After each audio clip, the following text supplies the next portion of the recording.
So, hello, and thank you so much for joining us for what's going to be a really interesting podcast. We have here Reverend Dr. Dave Csinos, who is an expert who has written many, many books and articles on the area of youth and children in the church and in church life. One of the things which strikes me about Canada is, and it could be North America in general, Dave, you're the expert on this, and so you'll be able to fill us in, but there seems to be a large amount of panic about where are the young people. Yeah. In my hometown, for example, the church is declining very, very rapidly, but it seems to be declining in proportion. And so it's a kind of, whereas before you had 100 elderly people, 100 middle-aged people, 100 young people, now you've got 5 each. Right. Right. But in Canada, it seems to be, and in North America in general, greying congregations, absolutely, which is leading to absolute panic. Is that panic justified? Well, it depends how you're assessing the panic. Right. If you mean, is it in retrospect? I think you'd say it was quite predictable. Mm-hmm. At its best, it's trend. It can be related to trends in generational trends in involvement and belief in the church. At its worst, it maybe not at its absolute worst, but in a more negative sense, it's related to the infiltration of consumer capitalism into the church. Okay. Yeah. So in terms of trends, I would say one of the big things that I'm noticing, and this is church in the West specifically, North America, I'd say there's similar things going on in Australia and New Zealand, but I'll speak just from in Canada and somewhat in the States, but I think we're a little, in Canada, we're a generation ahead, Okay. I think. So using very broad brushstrokes, I think one of the things that's been happening is that when you look to the pre-boomer generation, you have what some sociologists call the faithfully involved. So they're faithful, meaning they literally are full of faith. They believe, and they are involved in local churches. Mm-hmm. Boomers changed everything, and we're still looking to that time. I think part of the panic is that we remember the time when the boomers were kids, and we built Sunday school wings and we built youth ministry wings because we had so many of them, especially mainline and Catholic churches. Evangelical churches, yes, but they seem to be better at not necessarily retaining young people, but at least getting them to come while they're young. Right. So one of the things, you had the faithfully involved. Boomers, when they came of age, they were involved because their parents were faithfully involved. They were involved as children. When they grew up, they often opted out. Right. And part of that is just a trend of boomers in general. I say in one of my books that I wrote with Ivy Beckwith, if you could teach, what happened with the boomer generation is when they became of age as parents, there was this sense of you could pay for things to be done to your children. So if you wanted your child to learn how to play hockey or learn how to play the violin, you paid a coach, right, or you paid a music instructor to teach them these duties. So why can't you do the same thing in the church? So we hired youth ministers and children's ministers, or we at least re-envisioned what their role was.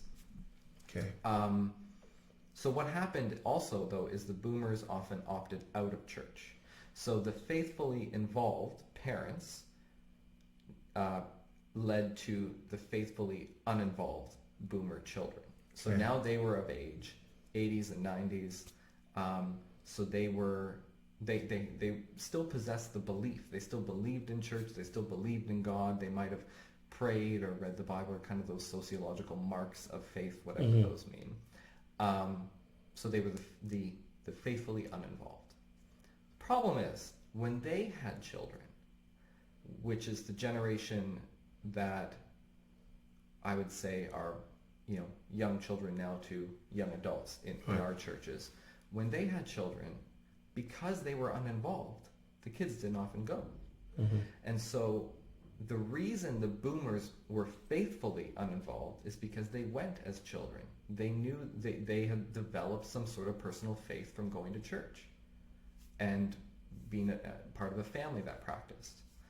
So my hunch is the generation that we are pining for in our churches are the unfaithful, uninvolved.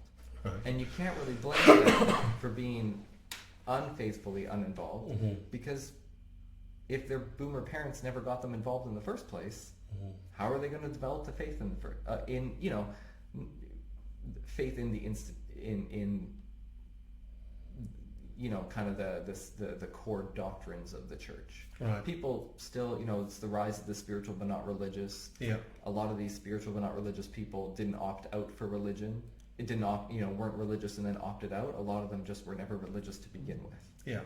So I think that that's part of the issue. Gotcha. Is it's not that I think we still have this idea of and one of our students at AST years ago did this, not that long ago, 3 or 4 years ago, did a project on the confirmation cliff. Yeah. Right, the idea that young people get confirmed in bail.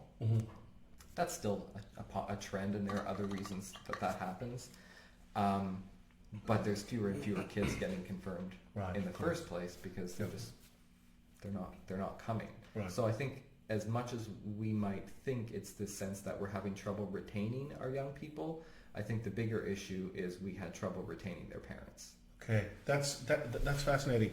So we have, if you like, two trajectories, and what you're describing here sounds very organic. On the one hand, of course, we in Christianity in general tend to think about an ongoing decline. Right. When we have a massive spike in, after the Second World War, which creates an entire anomaly. And so at the time we're building these youth ministry wings, it's on the basis of a demographic explosion, and so we're naturally going to see a decline from that. And so that's one, if you like, organic slide. Right, because they were the blip. Exactly, they were not the anomaly. Exactly. Yeah. But in addition, there were what might be considered, and you correct me if I'm wrong on this, ministerial issues or ecclesial issues, or wider philosophical issues, which led to the significant disengagement of the boomers and their progeny, Right. which have led to a wasteland. How are churches attempting to meet that problem? So we have panic, we run around, we set our hair on fire, we need to get younger bodies in here. What have we been doing? Taking a lot of shots in the dark and hoping we hit something. I think the response to this panic has been across the map. You've got people who are doubling down and saying, if we just do what we're doing now better, they'll come back. You have people who are saying, on the other hand, let's throw out everything we've done in the past because it didn't work, and let's try to do something brand new, and everything in between. Yeah. So the response has been all over the place, and I think these are not new responses, right? This is I think what we're seeing right now is a panic at nearing its height. Okay. But it's almost like the warning signs have been there for 20 years, if not more, right? Like we could have gotten ahead of this, but we didn't, and so now we're panicking. Right. One of the things I think that I would say that the largest responses I'm hearing, these I don't mean concrete responses of what churches are doing, but the most widespread responses people have to this panic is one is lament that and this desire for young people to come back to the church for the sake of the ongoing life of the institution. So what we've actually, in that sense, young people kind of become the means to another end. And so children's and youth ministry and whatever we do with them doesn't always become about them. It sounds very cynical, but it often becomes sometimes becomes we want them in our churches so that our churches can continue to live. They exist for the sake of the church, when really the church exists for the sake of its people, right? And you know, that's often one of the big things on job descriptions is how are you going to get young people into the church? The other thing has been to essentially see the church as extracurricular.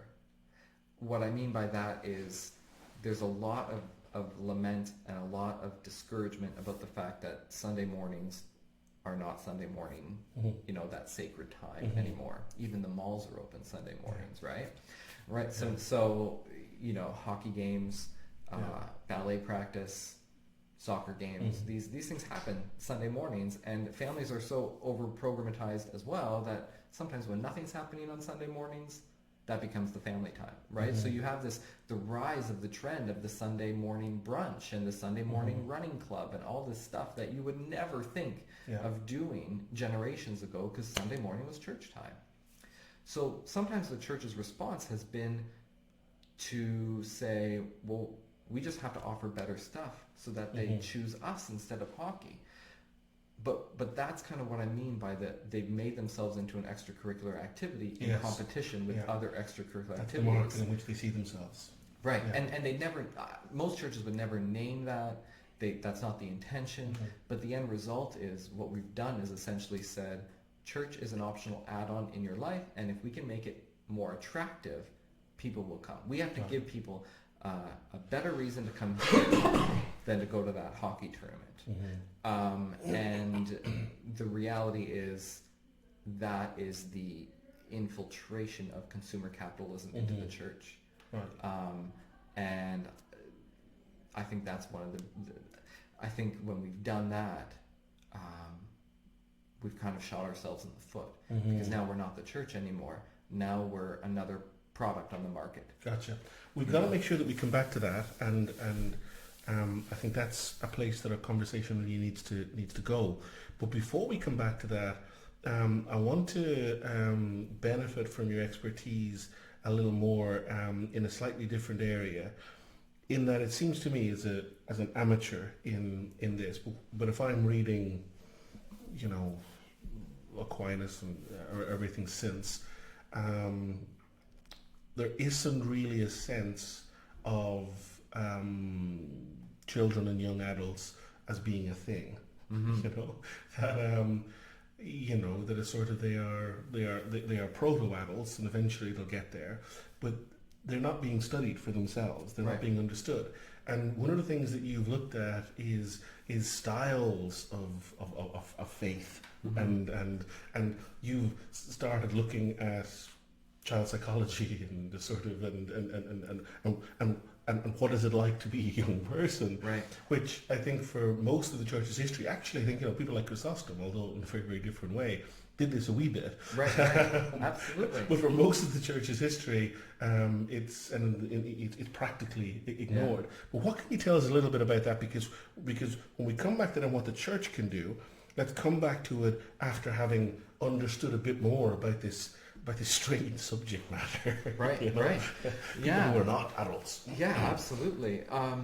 Well, I think at one of our Faith Forward events in the past couple of years, Brian McLaren reminded us all that the Jesus movement was a youth movement.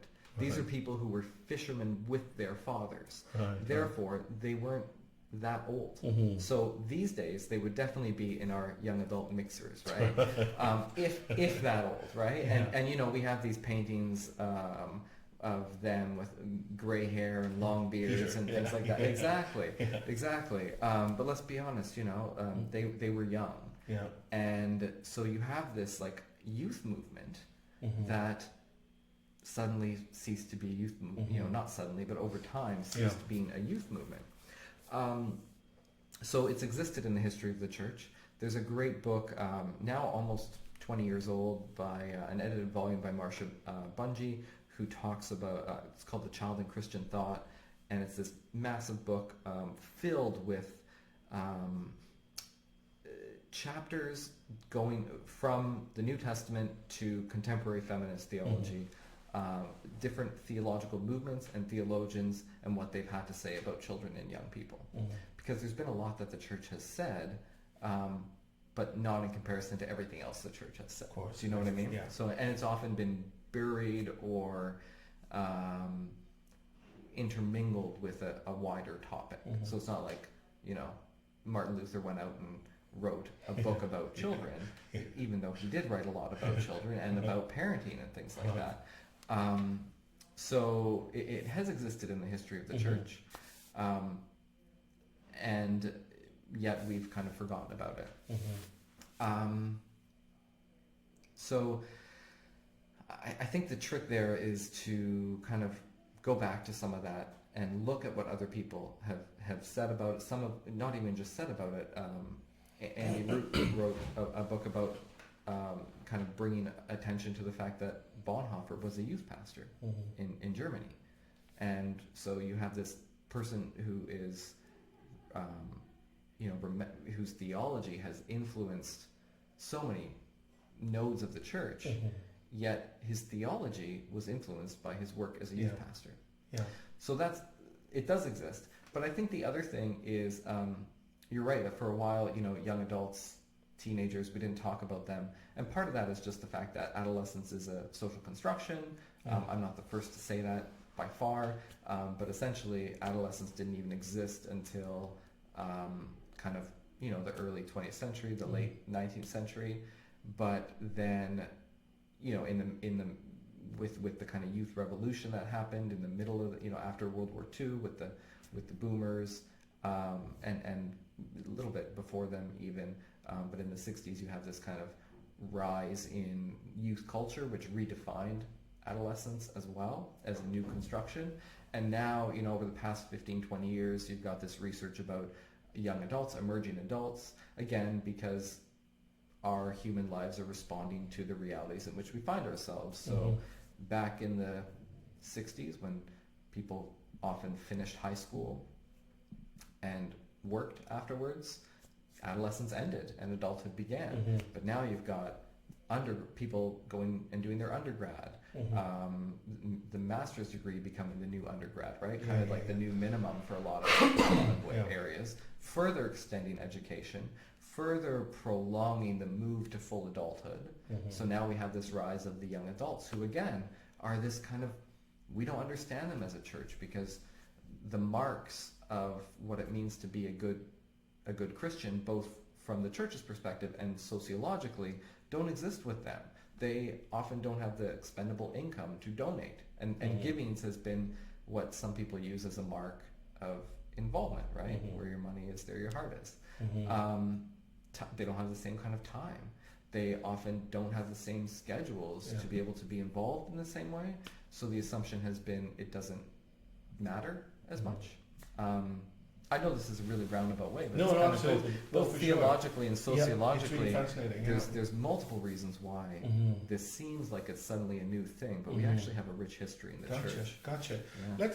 Let's focus for a wee bit on, we'll say, prior to 12, and then we'll come at the 12 and up. So observing, no expertise, just observing. There seems to have been within Roman Catholicism, an old way and a new way. And if you could speak a little bit about the deficiencies of both and various issues therein. The old way seemed to be, it's catechism. And so kids have a catechism, and so they learn all stuff. Who made you? God made you. Why did God make you? God made me to know him and love him and just let me have with him the next. And so someone went to catechism. And so you're getting what later on one finds out is Aquinas. Right.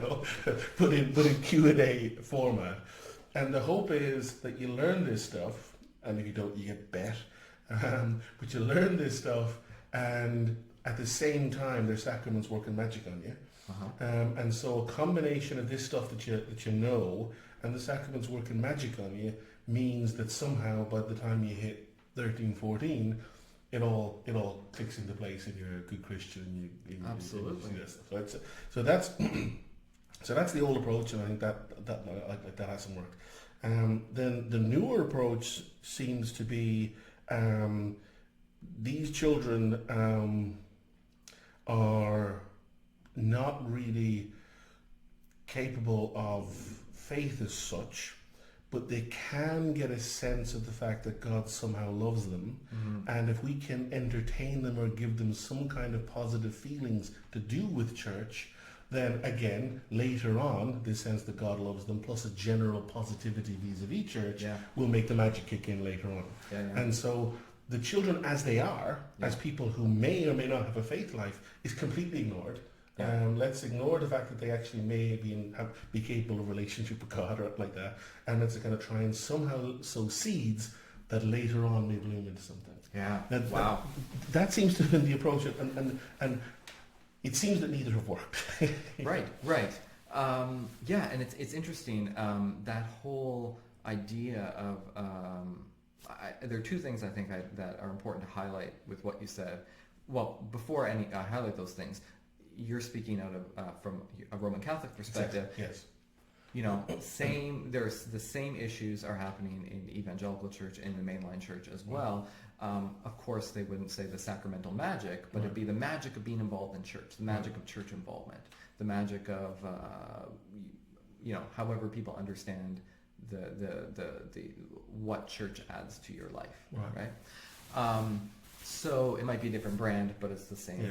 It's the same power. Same logic, So the thing is, there's more and more research out there, both from a confessional, like from a theological perspective, and from a non-confessional, non-theological kind of psychological, social science research about the inherent spirituality of human life from childhood, from birth, right?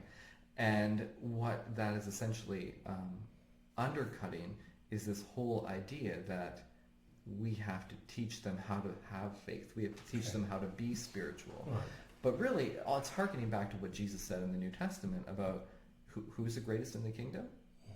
That little child has you all schooled. Right, the one who can't even speak, who's so little they can't walk to me, but their parents are bringing them to me.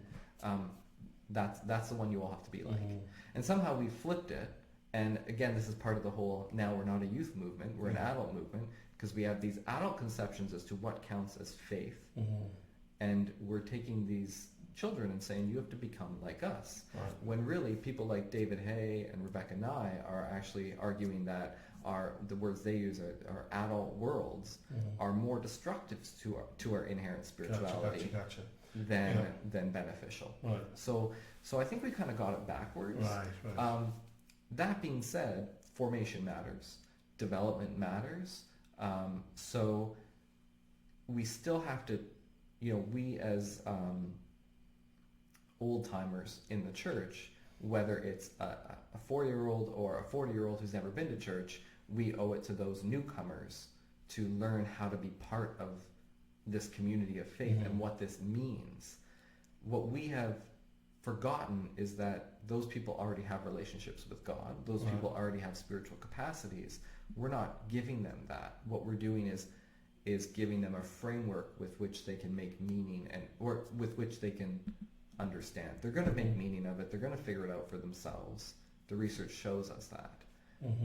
But what the church's role then is to say, this is what our tradition, kind of gives some sort of porous boundary within which they can operate.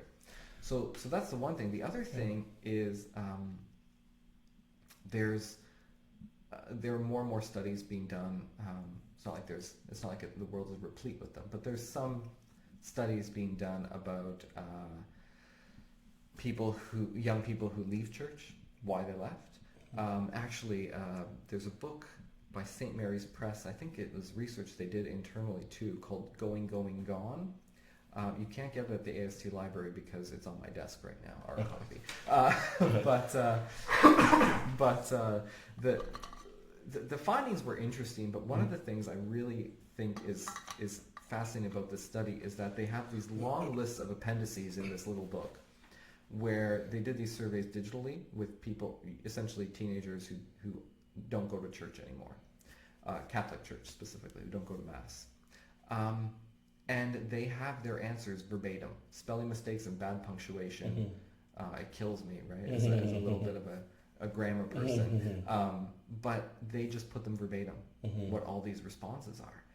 And it's fascinating to read because a lot of them have to do with, essentially the gist of it is, I doubted whether this stuff was true. I didn't believe anymore. And so I think that's the product of that kind of whether it's the old or the new, but that typical view of it's what you know that saves you, and it's what you know that makes you belong. So if you don't believe it anymore, or you're not sure it's true, suddenly you don't belong.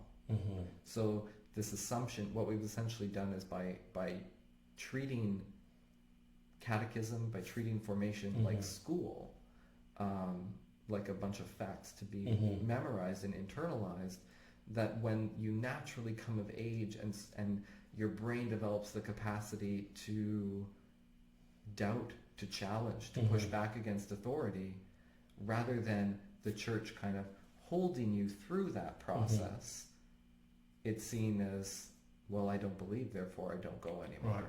Right. This is really fascinating, and it's tremendously helpful for me, and I'm sure it's probably going to be helpful for our listeners and viewers too.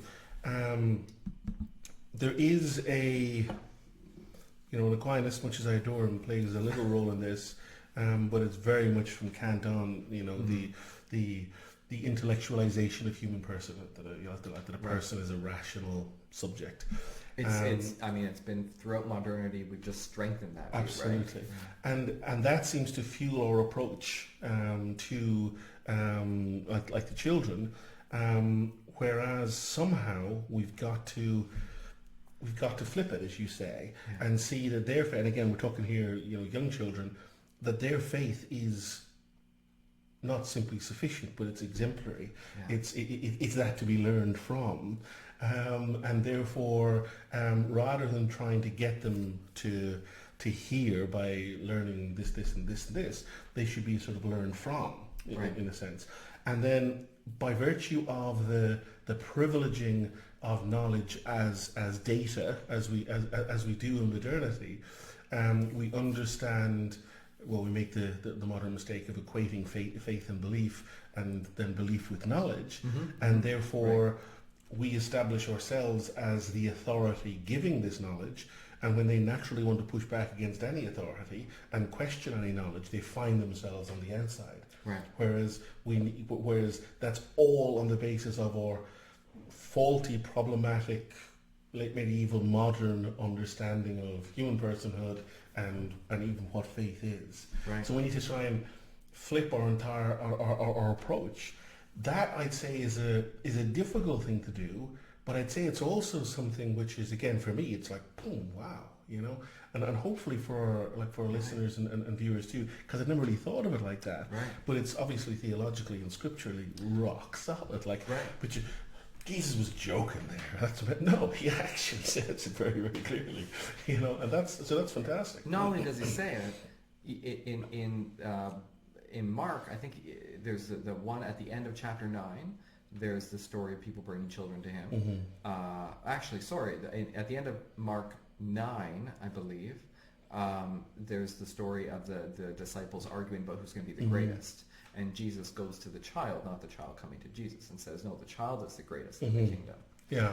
Then you have some sort of interlude, something else happens. And then in the middle of Mark 10, you have the disciples or the apostles pushing children away from Jesus. And Jesus just said, I just feel like Jesus is like, come on, I just told you they're the greatest. But isn't that kind of what we do? We find the people who are better than us and keep them away. Yeah, exactly. So this is the ongoing battle that's existed in the church. But there are a lot of people who are doing it really, who are working with children and working with young people in really revolutionary ways, in which they're kind of flipping the script. Fantastic. And not in this not to attract children, but to be faithful to what we're called to do. Exactly. Yeah. That's fantastic. You've solved that for me. That's great. And we'll come back to the capitalization of Right. of the church and that. But let's spend a little bit of time on teenagers. Uh-huh. When I look back on my teenage years, like it's carnage, you know. Now again, I understand that a sort of this is adolescence is a cultural invention in a sense, but there's no question that between the ages of, for me, 14 and 17, I was just a shambles, like that emotionally, psychologically, acne-y, just in every way. I wasn't capable of rational thought. I wasn't capable of relationships. How do we understand, or what kind of help can you give us in the church for thinking about faith development? Because when I look back on that time, there was confusion and there was emotional uproar, but there was like with faith was still there, and it was still vibrant, and it was core, it was central, and it was also extremely confused, and it was also Right. Right. So tell us about that. Well, it's interesting. Like phase. in our canonical scripture, right? We have stories of Jesus as an infant, as we could say a toddler. You have these non-canonical Gospels where Jesus is a child playing with his friends.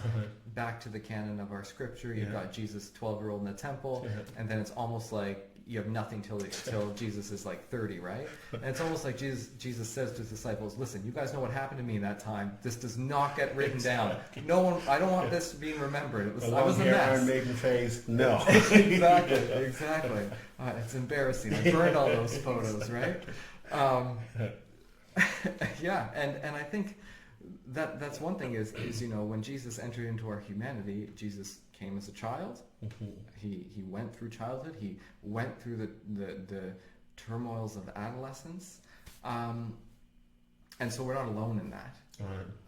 And the funny thing is, all of us who, whether as parents, as official youth workers, as people who sit in the same room as children at church on a Sunday morning or whenever church happens, we have gone through it.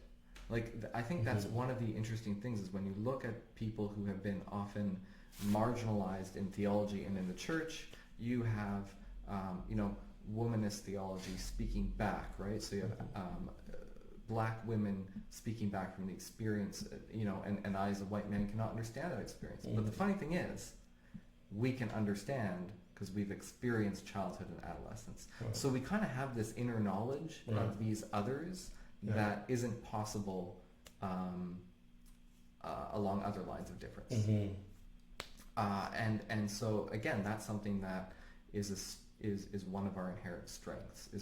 Is we can understand how unforgiving this time of life can be, and that allows us to develop a serious empathy, not just for teenagers but for young children as well, because sometimes the faith of children and of teens, it doesn't look at all like what we would expect it to be like, but it looks a lot, it reminds me somewhat of mine at that time as well.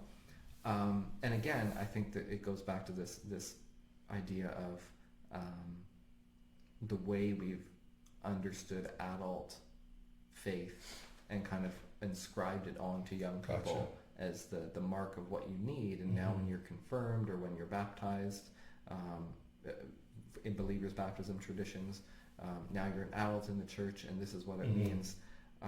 But faith that's living is growing and shifting and messy and difficult.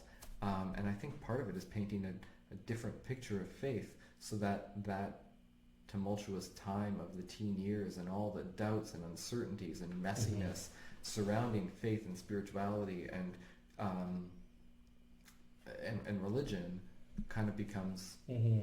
a mark of that's what mature faith Yeah. looks like, because we live through the doubt. John Westerhoff, among others, has said the opposite of faith is not the opposite of faith is not doubt. The opposite of faith is certainty. Mm-hmm. And the church is still kind of promoting this certainty, Yeah. which actually has very little faith in it. Mm-hmm.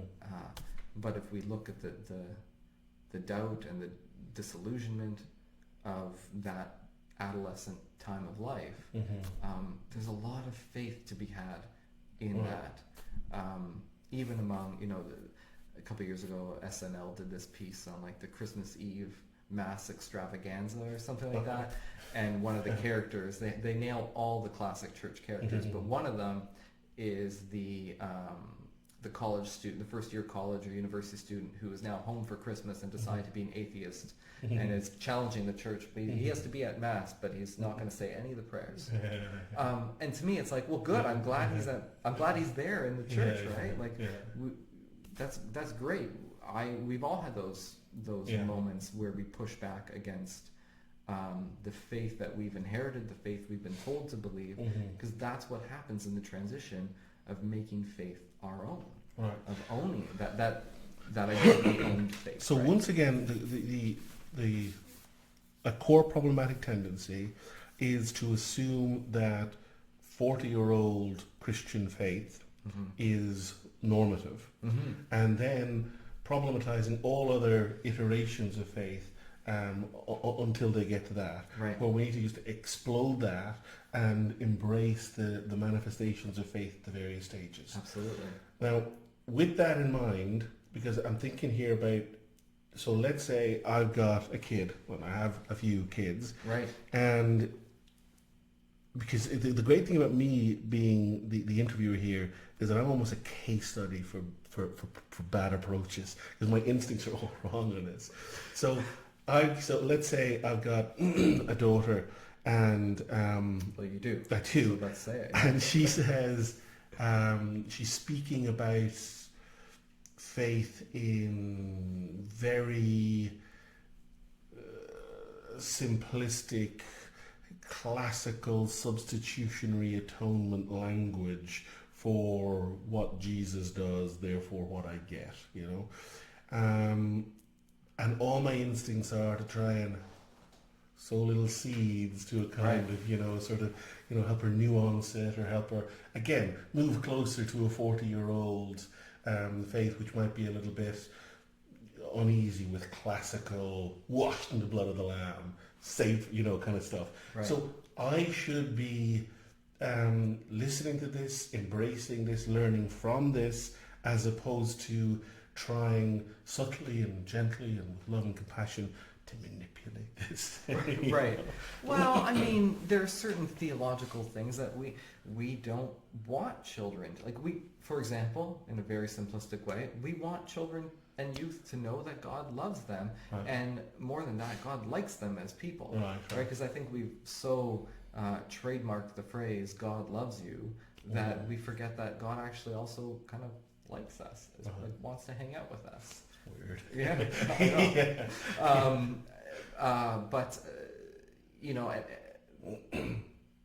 so that becomes something that we need to kind of rediscover, that we kind of need to okay, sorry, going back.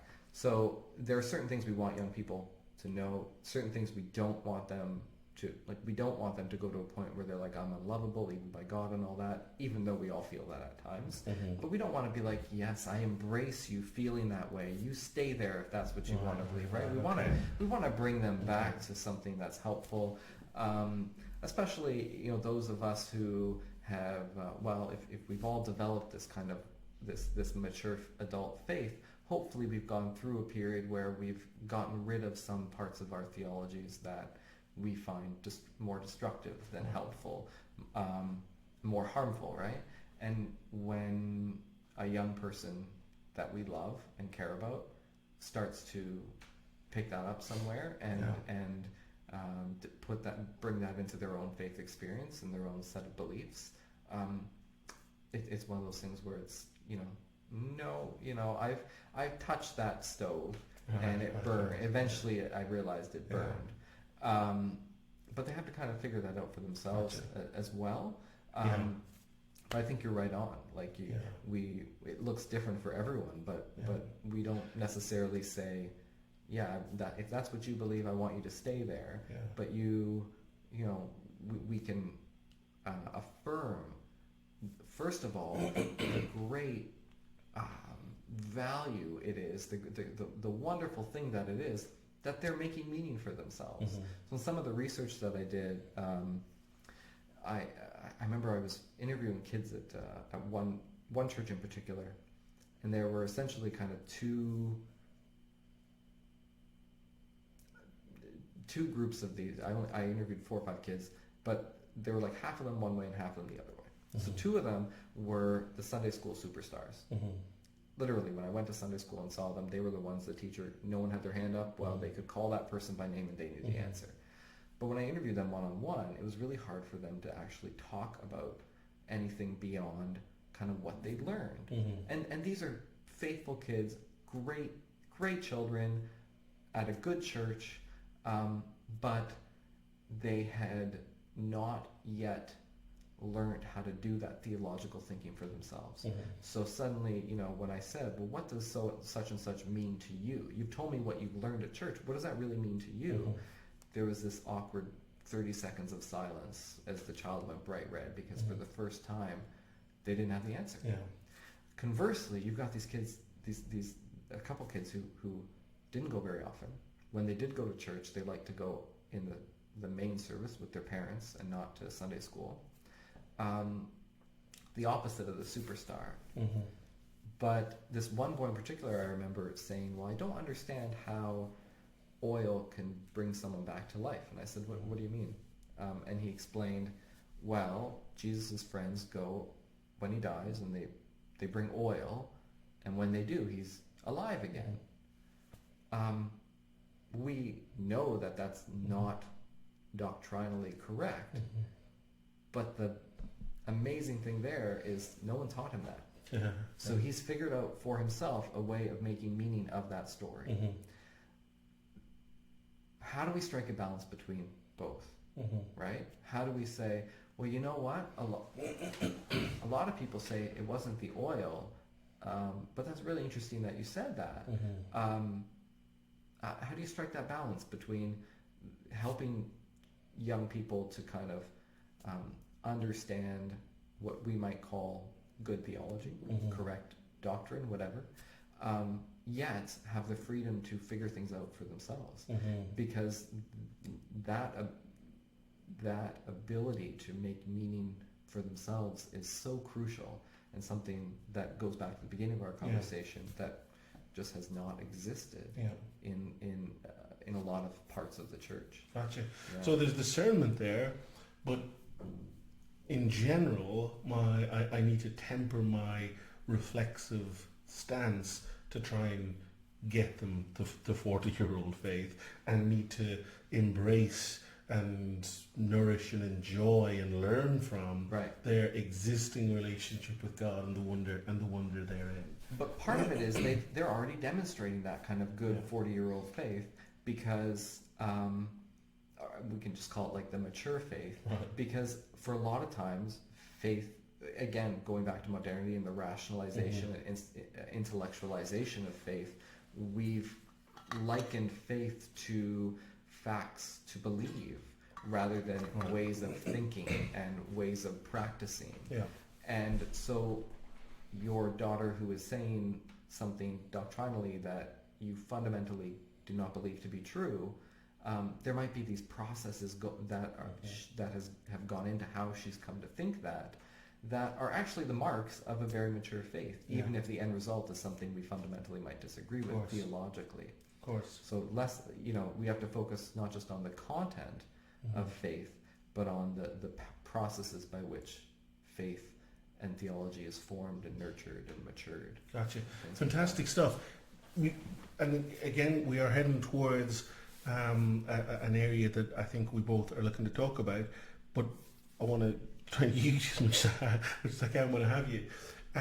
Another question that I have and that I'm ill-equipped to answer, but I notice and worry about is the gender imbalance in the church and the gender imbalance in faith. And so if you look at buyers of Richard Dawkins' God Delusion book, it's 80-90% males, young males. And if you look at my average class at AST, it's going to be 70-80% female. And this seems to be beginning at a very early age. Why? Can you talk about that and about how we may be failing young boys as a culture and as an ecclesial culture? The tendency is to understand masculinity in its various ways as fairly toxic, and the most masculine of masculine seems to be a hormone-filled teenage boy, and so in schools we tend to criminalize them in various ways, and so they don't do as well at school at all as girls, and and so my daughters are doing great at school. And I remember I was doing I was accompanying them to a sort of a trip to the museum. Beforehand, the teacher was saying, "There's these two boys, and you've got to watch them. They are trouble, so they're going to give trouble. While you're chaperoning, just try and keep them in line as much as you can. And so you got all these girls who are happy, and the teacher loves them, and they love the teacher. And you got these boys, and they were just boys. They just had, they just didn't fit. There was no badness in them. They're actually good kids, but they came from rough enough parts of Dartmouth. But apart from that, they just had too much energy in their bodies to not be, and yet they were being othered within the class and seen as inherently problematic. And somehow I don't know how, but we seem to be doing that in the church too. So how do we, is there anything, is this a problem? Because goodness knows the world has plenty of safe spaces for males. Maybe it's okay to have the church as a more matriarchal place. But if it is a problem that we're not providing a safe space for young boys and teenage boys, how do we do that? Or is that even an issue? Wow. Yeah. This isn't something I've looked at in detail. It's interesting, though. I think back to the Netflix series Everything Sucks, and this movie from, 10 or 15 years ago, what is it called? Little Manhattan. These stories of the coming of age, the move through puberty, and in all of them, the female characters are depicted. They're taller, they're more mature, they're together, and the boys are just a mess, right? And there's some research out there about girls developing, females developing, going through adolescence sooner and quicker than boys. They're ontologically superior. Right. It's just the case. And we men have been fighting that for forever. And look where it got us. I think it's one of those things where, especially around that, given those puberty years, females tend to move through that differently and at a different time, and so it seems as though it's almost like they're moving to that mature faith. It seems like they're moving to the marks of the mature faith sooner, because they often are able to sit. It's funny, we don't have these conversations in the same way about younger children. It's almost like, well, all kids are fidgety, all kids are good, right? But then there comes a point where at least the differences become more noticeable, and I think part of it is just biology, that it's not that the boys are necessarily inherently less calm and more fidgety than girls. I think it's that the girls have gone through that, somewhat tend to go through that faster than boys. And I don't know, this is not my area of specialty, so I could be totally pulling this from anywhere. But I think that's one of the things. But I think what you name is something really interesting. I've never thought of that before. Like the church as the counterculture, maybe it should be that space where people talk about the feminization of Christianity and the exodus of men from the church. I don't know. Maybe it's okay. Yeah. Exactly. Yeah. And I've never thought of it from a judgment perspective, like from a values perspective. Is it something that we need? I think in traditions where women have and continue to be excluded from positions of power in the church, man, we are moving to this pivotal shift where suddenly the balance, there won't be enough men in the church with power in order to keep the church running. And we're already seeing this, right? And it's been like that way sometimes, like when you look back to the early days in New France here in what is now Canada, and in England as well, New England. You have, especially New France because of the Catholic Church, you have these nuns and lay women who are doing the roles of priests because there isn't a priest in the area. So what's better, to not have these children baptized or to have a woman who cannot be ordained do the baptism? And we're I think we're moving again there as a church, where there just aren't going to be enough men around to do the work that men are empowered to do in those traditions. So it's going to force the church's hand, the institutional hand. I think so. I think you're 100% right. Which is awesome. And I think it's an interesting question. The first question is, is it a problem and ought we do something about it? And the answer is I don't know. In terms of providing a better space for young men. And the second question is, if we decided that it was a problem, we should. I wouldn't have the first clue how to begin. I remember, as a teenager playing a lot of sports teams, and we had a conversation in class recently, and there was some very forward-thinking, progressive women who were saying, we maybe need to create a sort of a church in which there's a safer space for men to talk about their feelings and stuff like that.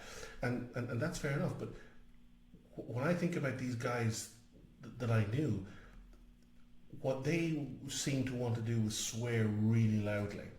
And what they seemed to want to do was to assail stuff. To find, it's like sort of, you give a sort of a sock to a puppy dog, and he'll just pull on it. He just wants opposition and then to feel overcoming this. How does the church cope with that? Does it want to cope with that? And can we, in our society, in our schools, or in our church, reach out to those who are increasingly marginalized, the genuine countercultural figures? Because one of my fears is that if we don't, we are surrendering them to a really dark place, where they do horrific things like vote for Donald Trump and stuff like that. That they are easy prey for people who will say, actually, I'm going to embrace your desire to say, and I'm going to give you a way of doing that. You can join our right-wing organization, and we can, assail those snowflakes.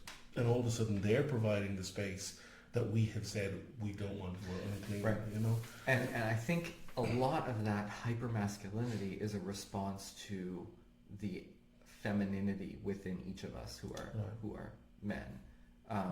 Because people talk about gender fluidity and all that stuff. The reality of it is it is not either or two camps, right? We are all there are feminine sides to men, and there are masculine sides to women. And even the whole point of saying something's feminine, something is masculine, is just social constructions based on how we understood a masculine role and a feminine role, right? So a lot of this is just sociological. It's not inherently biological. It's how we've culturally understood gender. Yeah. And some churches have responded to that by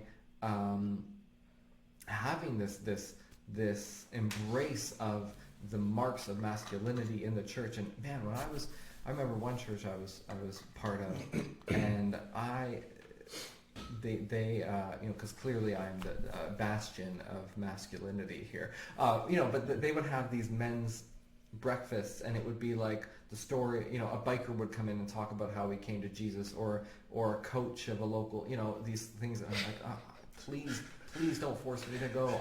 I appreciate that I was always invited because I had the right biological parts. Yeah. You got testicles, you'll do. Yeah, exactly. But no, thank you. Yeah. So, but I remember one time the women's group was actually meeting, and they were having a games night, and I was on staff at the church, and I was working in my office late, and they invited me. Man, they had great food, great fun. I was like, this is my groove. Exactly. I don't care that I don't match the demographic. Yeah. And it. So it's some churches have responded by demonstrating that masculinity belongs in the church. In the 90s you have the Wild at Heart movement, right. Embracing maybe it was the early 2000s is when that was, but the fact that you can, you have people like Mark Driscoll and this again, the hyper-masculinity within the church. So essentially what we've done is... It toxifies very quickly. Oh, jeez. And it disenfranchises. Oh, yeah. And so what you're left with is a bunch of hyper-masculine men saying, where did everyone go? Well, let's just be more masculine. Yeah. And I think... Yeah, I think teenage versions of that would be horrific. Oh, jeez, yeah. Can you imagine? Yeah, but the church needs to offer alternative examples of masculinity and femininity, right? Yeah. So Jesus, who resists cultural masculine stereotypes and right, just because he had long hair. Well, and also compassion and all the things which sort of resist turning the other cheek and those kind of things. You're going very deep here. And long hair. Yeah. And so again, I think one of the challenges in working with children and youth in the church in the 21st century, if we're to move beyond some of the pathologies of the past, is to second guess our instincts. To understand mature faith as normative and the only kind, to second guess our instincts in terms of working within traditional gender binary structures, and seeking to embrace and learn from these strange people who, interesting segue coming up, these strange people who we are desperate to get inside us so we can live. Yeah. And so what this approach of desperate to try and get them inside the church so we can stay alive, it commodifies them and makes them food rather than members of the body of Christ. Absolutely. This is also another pathology I've identified, where a capitalist logic, we need to grow, we need to stay alive, makes us understand young people as the raw material of our survival, and so therefore they become commodities. Absolutely. Could you speak a little bit about that? Because that's a really interesting point, I think, that you make. Andy Root talks about that as one of his newest books, the church's obsession with youthfulness. Right. And it's interesting that you say, that the young people become food, because eventually what happens with food is your body takes what it needs and gets rid of the rest, and that's kind of what's happening, right? When young people cease to be young people, suddenly, it's youth goes it goes by, and it goes by quick. Yeah. So in a mere 10 years, all those people that we wanted and we desperately were clawing for, well, they're adults now. Now we need the younger ones again. Yeah. So I was going somewhere with this. So part of this, I think, and one thing we've been talking about, and I think where our conversation has gone without saying it, is one of the ongoing things I'm always working with groups to help them figure out is we often don't know why we're doing ministry with youth and children. Right. I think for a lot of people, there's this, it's like you said, the fuel to keep the church going. But again, then the young people become the means to another end. I think if we really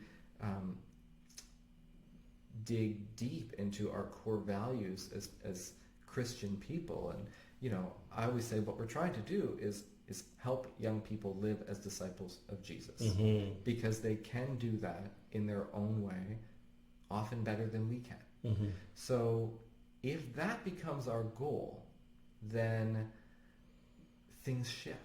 Then the structures can change. Then the structures that are in place, you know, some of them get thrown out, some of them can shift, some of them we double down on, but we do it intentionally.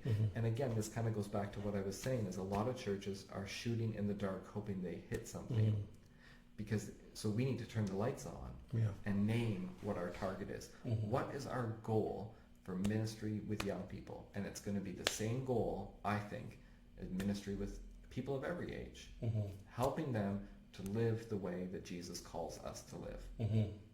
And for too long, we have ignored that and allowed consumer capitalism, allowed popular education, allowed all these other things that are means to this end to become the end unto themselves. So the problem there is that that's really tough to evaluate. And that's part of the consumer capitalism too, right?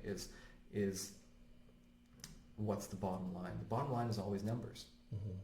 In the market economy, the bottom line is always numbers. So we have done that in the church as well. How many people are coming? How much money are we getting? How many programs do we have? How many staff do we have, right? That's the mark of success. None of that has anything inherently to do with whether the people who are coming or aren't coming are living like disciples of Jesus. And there are findings out there that there are great, wonderful people who want to follow Jesus, who want to be faithful to the call to love God and love others, but have to leave church in order to do it. And we just, you know, again, how do you know? You know through relationship. You know through how people live, through how people share with one another. And that includes vulnerability. That includes kind of taking off the masks we're wearing, and all that is very difficult to do. So we with very great intentions go to kind of these other things, these other markers of success. So that's the thing, is everyone who's wanting to do better work with children and youth,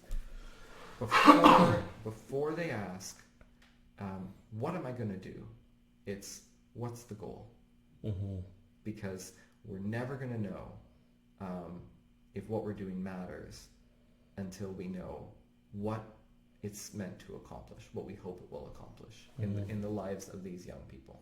And so what we tend to do, or illicit reflex there, is that instead of being Christian and loving them and being in a relationship with them, and we see them as the market and develop a program to try and reach this market, and in a sense we're guaranteed to fail, because we therefore, and this comes full circle to what you were saying at the start, we therefore locate ourselves as a competitor to hockey, football, pop music, whatever, and they're just so much better at that than we are. But with less money, less resources, a whole lot of angst and uncertainty, and issues that people, with religion and spirituality and the institutional church. So that is guaranteed to fail, because everybody else is better at it than us.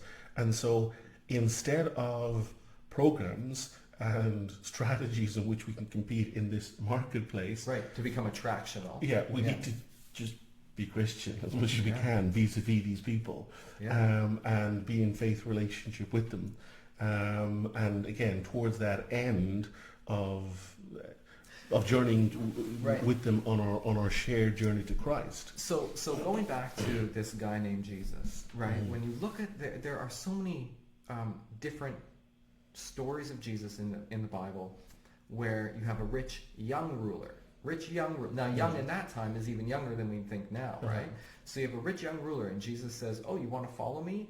get out of here, and I'm going to give you something to do that I know you're not going to be able to do. Go sell everything, and then you can come follow me. So you have that, right? You have other stories of Jesus saying to people, you know what? To follow me, you got to hate your mother. You got to hate your brother. You got to hate all of them. You got to leave everything behind and come. Like, Jesus is the antithesis of the attractional model of church. Sometimes making it downright seeming impossible. Camel through the eye of a needle, right? Making it almost impossible for people to come and follow him. And yet they did. And yet not everyone did, but yet people did. And they screwed it up. And they were, again, just the stories of the disciples arguing, Jesus using the child as the example of the epitome of the kingdom, and then 10 verses later, they're shooing those new children away.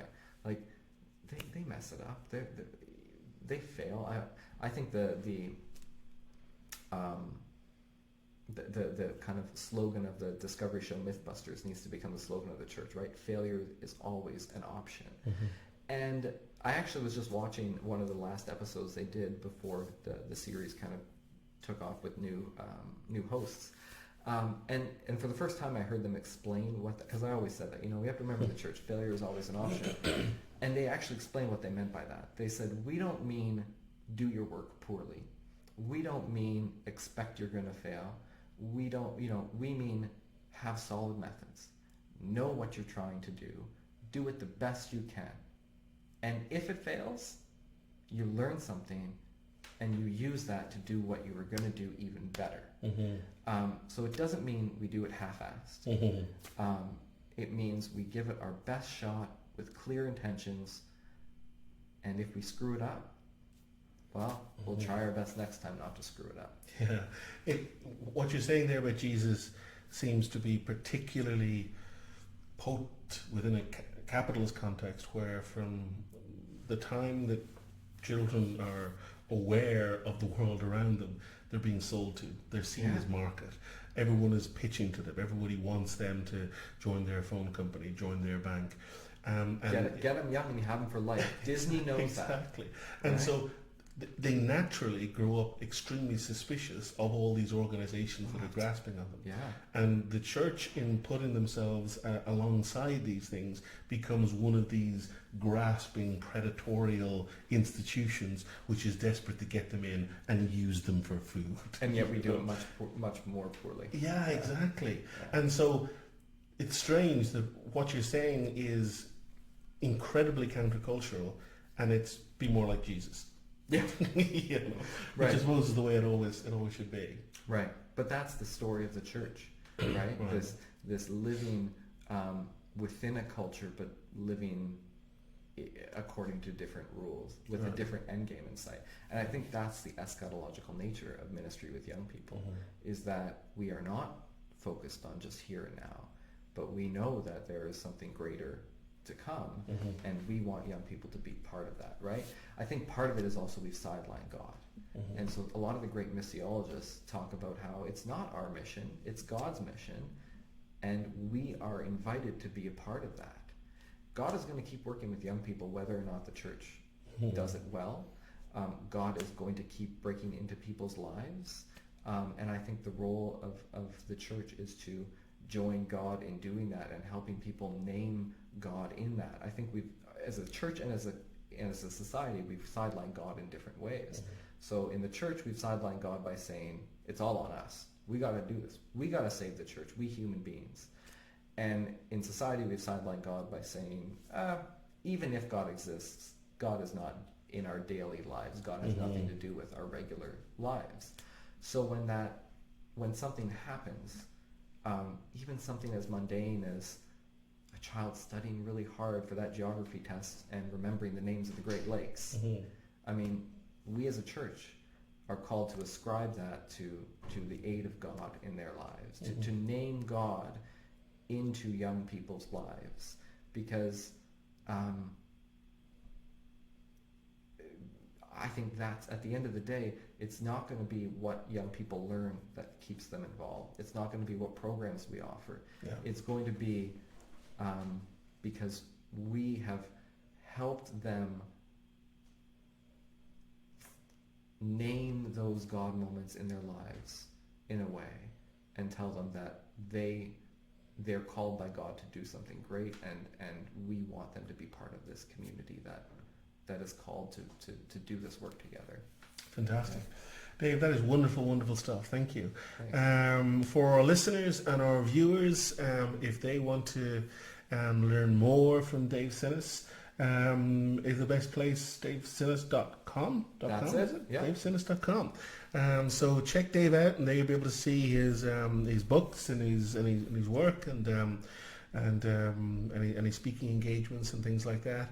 And thank you very much for listening and or watching to this podcast. Please do like, subscribe, and all that good stuff. Again, Dr. Dave Csinos, Reverend Dr. Dave Csinos, thank you so much. Thank you. Excellent. Excellent.